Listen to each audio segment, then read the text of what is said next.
Marché d'esclaves tranquille au Mauritanie, aux frontières du réel.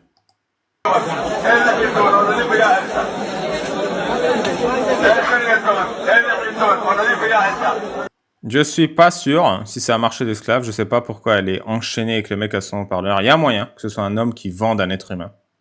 Ça me surprend pas parce que l'esclavage est halal en Mauritanie et il est légal, c'est-à-dire que l'État le protège. Mais je sais pas si ça fait référence à ça cette vidéo ou pas, c'est trop court pour que je constate. Les daras sont des usines d'endoctrinement, où les enfants ne font que mémoriser le Coran dans une langue qu'ils ne comprennent pas, où ils sont exploités par des maîtres coraniques et imams pour aller en mendier, subissent des sévices corporels, des violences et des abus sexuels. Il ne saurait y avoir de compromis entre l'État et cette manière de faire. Aucune réforme ou compromission ne viendrait à bout de pratiques malsaines malheureusement enracinées dans la société sénégalaise. Il faut purement et simplement les interdire ou limiter leur activité au strict minimum, de l'enseignement du Coran, mais à un âge plus avancé et donner plus de moyens à l'éducation nationale. L'école doit être régalienne, l'enseignement de la morale, du droit et des sciences. Ton avis n'intéresse personne ici, va te faire foutre. Ça fait référence à quoi? RTS Sénégal. Le Premier ministre Sonko officiel a réaffirmé la volonté du gouvernement d'intégrer les daras dans le système éducatif national, tout en préservant leur identité. Une réforme ambitieuse portée par les conclusions des assises nationales qui vise à concilier tradition, modernité et équité éducative. Au lieu de régler les violences sexuelles et physiques vécues par les talibés dans les daras d'abord. Donc dans les daras, les étudiants s'appellent des talibés.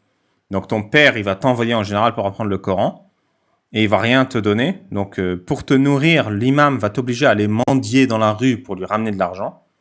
Il va avoir une autorité absolue, il va y avoir des violences physiques, il va taper les enfants.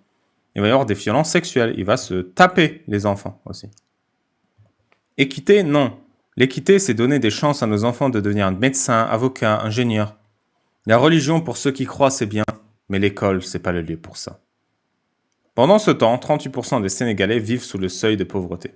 Les pays qui incorporent une religion dans leur politique et leurs droits sont des pays archaïques qui n'avanceront jamais. Pire, ils se servent de la religion pour masquer les vrais problèmes du pays. C'est déplorable. En quoi c'est une réforme qui va développer le pays? Le Sénégal est un pays musulman. La plupart des membres de la société souhaitent que le pays soit gouverné conformément à leurs croyances. Ceux qui n'aiment pas ça peuvent facilement aller vivre en France ou ailleurs. Voilà. Ils sont pas sortis de la madrasa. Hein. Justice pour Aïcha. Le prophète Mohammed ne pouvait pas se contrôler en voyant une femme. Quel homme extraordinaire. Donc ça, c'est le Sahih... combien Muslim 1403a, que j'ai illustré dans mon livre également. Je vais vous montrer l'illustration et on va suivre pas à pas comment le prophète réagit quand il voit une femme dans la rue. Donc déjà, je vous montre l'illustration. Voilà. Donc là, vous voyez une femme à l'autre bout de la rue et un Jojo prophète ici qui voit la femme et qui va réagir de manière scientifique et biologique. Alors on va regarder la vidéo. Que se passe-t-il? शैतान कभी भी और किसी भी रूप में आ सकता है जी रसूल अल्लाह. Voilà. La femme avance et se retire dans la forme d'un diable. Alors quand l'un d'entre vous voit une femme, il doit se ruer vers sa femme et la baiser pour repousser ce qu'il ressent dans son cœur. Là, le prophète Mohammed voit une femme, le cortex préfrontal s'active. Zainab जल्दी से मेरे साथ अंदर कमरे में चलो. Zainab, viens voir, vite. इतनी भी क्या जल्दी है रसूल अल्लाह मुझे. Et donc Zainab, dans le hadith, elle était en train de tanner du cuir.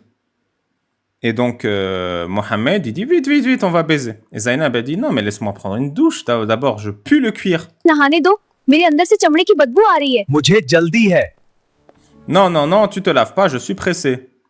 देखो औरत भी शैतान का रूप है. मुझे भागकर अपनी बीवी के पास जाना. Et après, le hadith raconte que le prophète est allé raconter cette histoire à ses compagnons. La femme avance et se retire comme un diable. पड़ा. लेकिन रसूल अल्लाह, औरत का शैतान इतना तो किसी को भी नहीं बहकाता जितना आपको बहका दिया. तुम लोगों में और मुझ में फर्क है. Et il y a un mec qui demande, mais prophète, pourquoi le diable, n'égare personne comme il t'égare face à une femme? Et là, Mohammed, il fait, non, toi et moi, on est égarés. Ça, je sais pas si c'est vrai ou si c'est inventé par la suite. मुझे 30 मर्दों की ताकत मिली है. Ouais, ça c'est inventé par la suite. Moi, j'ai la force de 30 hommes. लेकिन जंगे उहूद में तो आपके दांत टूट गए थे, एक ही आदमी ने तोड़ दिए थे, तब 20 मर्दों की ताकत कहां गई थी? चल भाग या Mais dans la guerre de Uhud, comment t'as cassé les dents de vent si t'as la force sexuelle de 30 hommes? Casse-toi avant que je te bute. यहां से, इससे पहले तुझे मरवा दूं। जिनका मैं सरदार था उनकी मजबूरी थी सिर्फ मानना। तुम आजाद इंसान हो, चुन सकते हो मानना या जानना। अगर जानना है सच तो झूठ से निकलने की हिम्मत जुटाओ। फॉलो करो जफर हेरेटिक को। Voilà, c'est une petite illustration de ce hadith. Le livre islamique Les Grands Péchés. Alors, Les Grands Péchés vendus à la librairie Al-Azhar de Lille, située dans la circonscription de Monsieur le député et les filles Aurélien Lecoq. Le livre islamique Les Grands Péchés nous indique qu'il faut carrément tuer les enfants pubères, 11, 12, 13 ans, s'ils ne font pas la prière. Les adeptes de l'imam Shafi'i trouvent qu'il faut tuer les enfants après l'âge de la puberté s'ils délaissent la prière, en jugeant ainsi. Si cet enfant mérite d'être frappé à l'âge d'adolescence, d'après le hadith, cela prouve qu'il faudra appliquer sur lui une sanction plus sévère en dépassant l'âge de puberté. Y en a-t-il alors une qui soit plus sévère que la mort? Voilà, on a des livres vendus en France qui appellent à buter les gosses qui ne font pas la prière. Il y a une citation. On a un livre vendu à Lille, en France, en 2026, qui appelle à assassiner les jeunes de 11 ans et plus qui ne font pas la prière islamique. Voilà. C'est beau l'islam. C'est très très beau. Omar ibn al-Khattab a fait un rêve qui allait changer l'histoire. Il a vu un descendant avec une cicatrice qui ramènerait la justice sur terre. Mais saviez-vous que la mère de cet enfant priait pour qu'il n'ait jamais le pouvoir? Instant histoire, l'enfant a la cicatrice. رحمك الله وغفر لك يا عمر يا ابن الخطاب. كانت رؤياك وفراستك دائما حقا. Oh non, Omar, qu'Allah te protège, tes visions sont toujours justes. وها هي توشك أن تتحقق. Et ta vision est sur le point de se réaliser. Mais pourquoi Omar, il habite dans une maison avec des portes modernes là? Je comprends pas. C'est vraiment Omar? أية رؤية يا أمه؟ يا ابنتي، إني أظنها تلك الرؤية التي رآها جدك عمر في منامه وسمعت. Alors juste pour en dire, c'est ultra chiant. Mais moi je parle arabe, je les entends, mais ça me rappelle Bab el-Hara. Les acteurs arabes sont nuls. أباك يرويها لنا كلما رزقنا بغلام. C'est une vision que ton père me racontait chaque fois qu'on avait un enfant. Mais pourquoi? Pourquoi quand il a des enfants? Pourquoi quand sa femme accouche, il raconte la même histoire? ما هي تلك الرؤية؟ Mais quelle est cette vision, ma mère? استيقظ جدك رضي الله عنه من منامه ذات يوم فزعا قائلا: من ذلك الولد من بني عمر في وجهه أثر يملك الدنيا ويملأها عدلا بعد أن ملئت جورا. Vas-y, je vous traduis pas, mais en gros, il y a un enfant à la cicatrice qui remplira le monde de justice ou d'injustice. C'est ultra chiant. أمه Maman. ما لنا وللملك. اسأل الله أن يشفي ولدي وأن يباعد بيننا وبين الخلافة.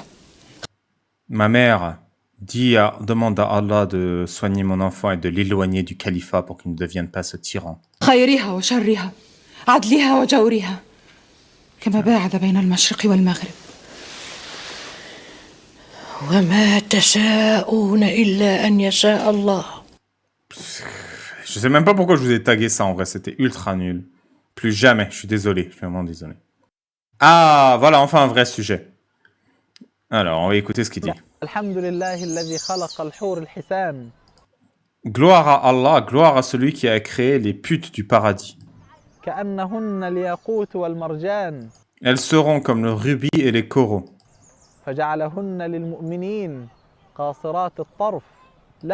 Elles resteront chastes, elles retiendront leur regard, elles ne seront jamais touchées ni par un homme ni par un djinn pour les croyants. لم يطمثهن إنس قبلهم ولا جان أخي أتحبها؟ Mon frère, est-ce que tu aimes ta femme? Tu auras 2 femmes au paradis. فلك زوجتان بدخولك الجنان لا حيض ولا نفاس Elle n'aura pas de menstru, elle ne sera jamais enceinte, elle n'aura pas de salive, elle n'aura pas de glaire, لا بصاق ولا مخاط لا بول ولا غائط. elles ne feront ni pipi ni caca. Ouais, c'est un downgrade, quoi. Elles sont moins bien, les femmes du paradis, si elles peuvent pas me faire caca dessus. Hein. Ou pipi, hein, je suis aussi ouvert au pipi. بل لو أن امرأة من أهل الجنة اطلعت على أهل الأرض. Si une femme du paradis regardait les femmes de la terre, لأضاءت ما بينهما ولملأته ريحا. elle remplirait la terre de lumière et d'une bonne odeur. لذا تعطى في الجنة قوة كذا وكذا. Et au paradis, Allah te donnera la force sexuelle de plusieurs hommes. من الجماع. قيل يا رسول الله أو نطيق ذلك؟ Un homme a demandé au messager d'Allah, est-ce que je pourrais supporter autant de coït?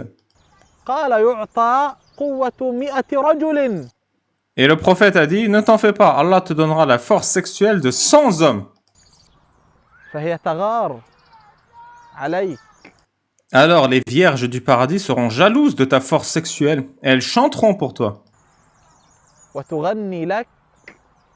واسمع إلى قول الحبيب صلى الله عليه وسلم وهو يقول إن الحور العين لا تغنين في الجنة. Voilà, le prophète a confirmé que les putes du paradis chanteront pour toi au paradis. لكن ليس كغناء كوكبة الشرق أو العندليب. Mais elles ne chanteront pas comme Kulthum ou Abd al-Halim Hafez. لا. Non. فيا من فتنت Ça, c'est des chansons obscènes. Non. بالأغاني الماجنة ويا من استمع للأغاني الفاجرة لا تحرم نفسك من غناء الحور العين. En écoutant les chansons perverses sur terre, tu t'interdis les chansons des putes du paradis. بصوتها الرخيم. Voilà. Est-ce que vous avez des questions? On va baiser, baiser, baiser. Je demande ce que les femmes... Est-ce que les femmes auront 72 bits? Moi, j'arrête pas de poser la question, il n'y a personne qui a une réponse. Être en baisse de foi. Faire des péchés sans cesse, puis retrouver la foi et se repentir. C'est la boucle infernale. Donc, je vous explique.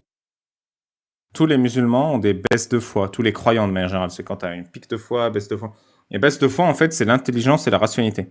Quand tu réfléchis, quand tu utilises la logique, la rationalité et l'intelligence, tu as une baisse de foi. Et c'est douloureux parce que tu constates que ta religion n'a aucun sens. Donc les musulmans vont essayer de fuir la baisse de foi. Et en fait, c'est une boucle infernale parce que les êtres humains au repos tendent à fuir l'abrutissement. Or, l'islam est abrutissant. Donc dès que tu te relâches, tu redeviens intelligent. Et ça, l'islam fait que être intelligent, c'est quelque chose de douloureux. C'est ça la baisse de foi. Cette secte qui vous rend cinglé. Les gens qui marchent vite ont un QI plus grand et des cerveaux plus larges. Abu Huraira a dit « Je n'ai jamais vu personne marcher plus vite que le messager d'Allah. » Ah, vas-y. J'en ai marre. Eh les gars, vraiment j'en ai marre. Hein. Ouais, c'est pour ça qu'ils tournent autour de la Kaaba, c'est pour faire grossir le cerveau.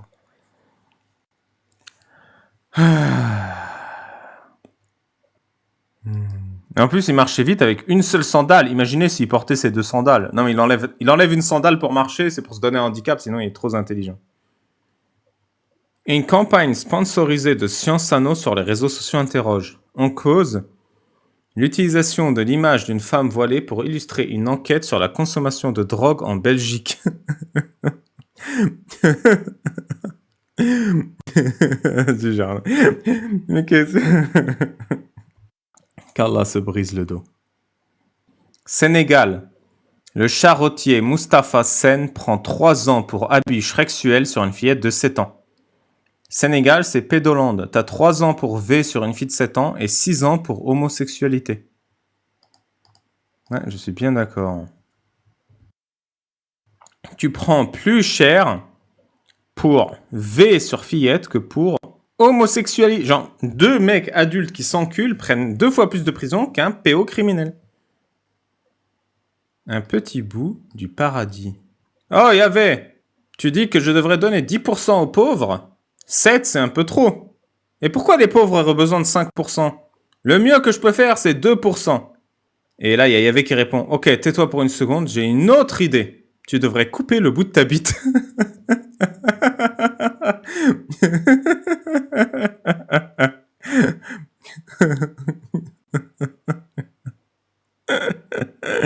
Ça te apprendra à être radin, Abraham. Donne-moi une info religieuse. Quand je l'ai entendu, ton visage est devenu comme ça. Forniquer avec sa mère est moins grave que faire un crédit usuraire. Le prophète a dit, l'usure à 73 degrés. Le degré minimum de l'usure est comparable à avoir des rapports sexuels avec sa propre mère. Putain, mais pourquoi il y a toujours 73? C'est quoi le délire avec 73 là?